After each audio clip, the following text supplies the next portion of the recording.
Les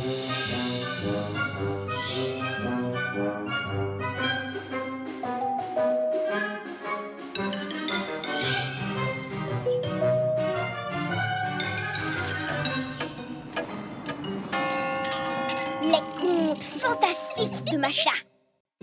Mes chers amis, aujourd'hui je vais vous raconter une histoire vraiment effrayante. L'histoire d'une fille qui avait vraiment très peur des docteurs et tout ce qui lui est arrivé de terrible ensuite. Car très tard dans la nuit, Sima préparait le dîner pour ses jouets. Avec de la pâte à modeler, elle a fait des steaks hachés. Elle a aussi préparé de la crème et du porridge. Elle installa ses poupées et commença à les servir. Une petite cuillère pour mamie, une autre pour papy et une autre pour maman, etc.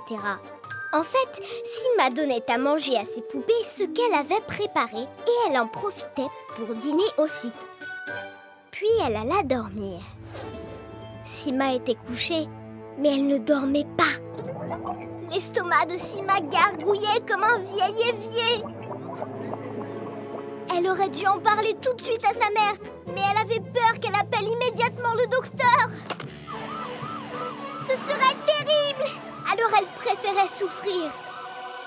Mon estomac va se renforcer si j'ai mal. Soudain, Sima entendit quelqu'un, tout près d'elle, qui respirait fort. Sima se releva de son lit et tenta de voir qui pleurait dans le placard. Il n'y avait personne dans les parages, seulement sa poupée Louisa. Et là, dans la lumière de la lune, Sima remarqua que les grands yeux de verre de Louisa étaient pleins de larmes. Tout à coup, quelqu'un gémit doucement sous le lit de Sima. Sima regarda et elle vit son ours en peluche, étendu et gémissant. Oh, mon ventre, mon ventre! Et d'un seul coup, tout autour d'elle, tous ses jouets se mirent à geindre. Si Mouchka appelle une ambulance, on a tous mal au ventre à cause du dîner. Alors Sima se mit à trembler. Comment ça, une ambulance? Parce que les docteurs, c'est ce qu'il y a de plus terrible au monde. Si un horrible docteur vient pour une urgence, eh bien, il va forcément nous prescrire des médicaments horriblement amers.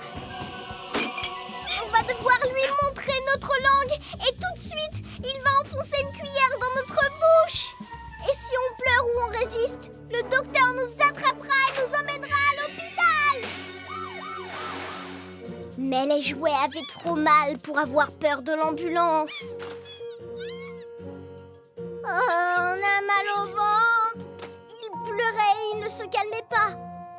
Maintenant, l'estomac de Sima se tordait et elle voyait des bandes roses et bleues et des points oranges et des nuages verts. Et aussi des dragons roses qui mangeaient des beignets en volant à travers les nuages verts. Sima eut à peine le temps de penser. Regardez tous les beignets que les dragons ont mangés.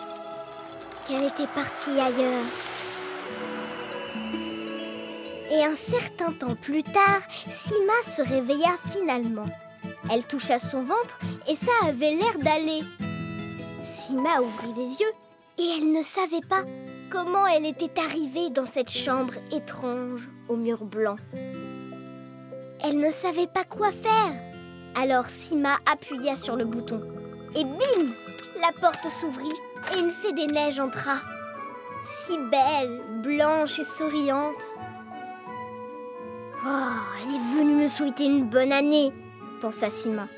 Mais il ne s'agissait pas du tout d'une fée des neiges. C'était un docteur. Et elle ne donna pas à Sima un médicament amer.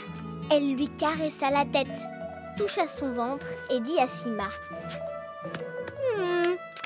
écoute, il vaut mieux manger des oranges et non pas tes créations très étranges. Sache que si tu n'avais pas mangé tout ça, eh bien, tu ne serais maintenant pas à l'hôpital avec moi. Mais cet hôpital n'est pas si désagréable, pensa Sima. Et ce docteur ne me fait pas peur du tout. La prochaine fois, ne sois surtout pas effrayée et explique-lui quand tu es barbouillée. Elle a bien raison. Il ne faut pas craindre les docteurs, mais les cuistots. Alors croyez-moi, certains n'attendent pas d'avoir la recette pour passer derrière les fourneaux.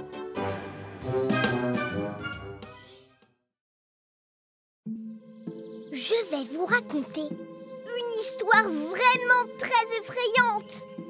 Écoutez. Cette petite fille avait peur de tous les animaux, mais vraiment tous. Mais pas tout le temps, juste quand elle les observait. Par une nuit noire et glacée, une petite fille ouvrit la porte de sa maison et soudain, le soleil se leva. Et la petite fille décida d'aller se promener. Soudain, elle vit devant elle le plus gros et le plus féroce de tous les animaux. Une souris. La fillette eut peur et se mit à hurler très fort. Mais cela ne fit ni chaud ni froid à la bête féroce, la souris. Mais que faire? Rien du tout. À part grimper à un arbre. La souris, au pied de l'arbre, ouvrit sa petite bouche et avec ses dents gigantesques se mit à rire de façon terrifiante. C'est très rare de voir une souris qui rit.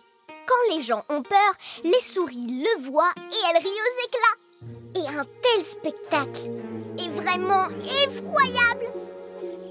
Alors, cela devint encore pire. Tout à coup, surgit de nulle part l'ombre d'un animal effrayant apparut. Un petit chaton prédateur. Mais alors, si ce terrible chaton peut dévorer cette bête féroce, la souris, il ne fera qu'une bouchée d'une petite fille comme moi, c'est certain. La bête féroce, la souris, se mit à couiner de terreur et elle grimpa à l'arbre. La fillette escalada un peu plus haut et le chat, au pied de l'arbre, regarda vers elle et rit d'une voix terrible. Une chose incroyable se produisit alors. Le monstre le plus effrayant arriva. Le chien terriblement méchant. Un caniche blanc. Le chat grimpa à l'arbre pour lui échapper. La souris monta un peu plus et la fillette monta encore plus haut. Le caniche se mit à rire si méchamment que tout le monde eut la chair de poule. Mais le chien ne rit pas longtemps, car un lion arriva. En fait, les chiens ne savent pas grimper aux arbres. Mais quand un lion apparaît, ils apprennent vite. Le chien grimpa pour lui échapper. Le chat grimpa plus loin du chien. La souris grimpa loin du chat. Et la fillette monta plus haut terrorisée. Alors le lion éclata de rire. Le lion est le roi de la jungle. Mais il y a de plus gros animaux qui sont plus forts et qui font encore plus peur. Un éléphant arriva. Et l'éléphant se mit à rire. Et quand un éléphant se met à rire comme ça, c'est fou. Et cela fait vraiment froid dans le dos. C'est absolument terrorisant. Le lion grimpa à l'arbre pour lui échapper. Le chien grimpa plus haut. Puis le chat, puis la souris. Et la fillette atteint la cime de l'arbre. La fillette monta et se dit « Mais pourquoi tout le zoo me poursuit ?» Alors qu'elle pensait qu'elle ne s'en sortirait jamais, elle arriva au sommet de l'arbre. Et elle serait tombée de l'arbre. Mais ce jour-là, l'association de la protection des droits des animaux avait lâché des ballons pour le jour des droits des animaux. Par chance, la fillette attrapa un ballon. Mais pas la souris. Elle tomba pile sur la trompe de l'éléphant. Et il se trouve que les éléphants, malgré leur grande taille, ont aussi peur d'autres animaux. Et les grands éléphants ont peur des petites souris, tout comme les petites filles. Et le cycle de la vie reprit son cours encore une fois. Les animaux oublièrent la fillette, comme si elle n'avait jamais été là, trop occupés à se courir les uns après les autres. La fillette regarda les animaux et pensa au fond d'elle. Mais pourquoi avais-je peur d'eux? C'est alors qu'arriva son papa. Son papa adorait les animaux. Alors il remit un peu d'ordre dans tout ce désordre. Mes amis, écoutez-moi bien. Il faut aimer les animaux et les protéger et ne vous laissez pas effrayer.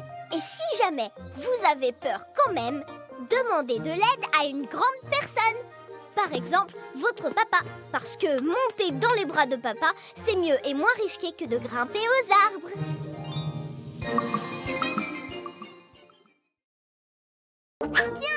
Tiens. Mais où sont donc passés tous les dessins animés? Je dois absolument résoudre ce mystère. Si tu veux mener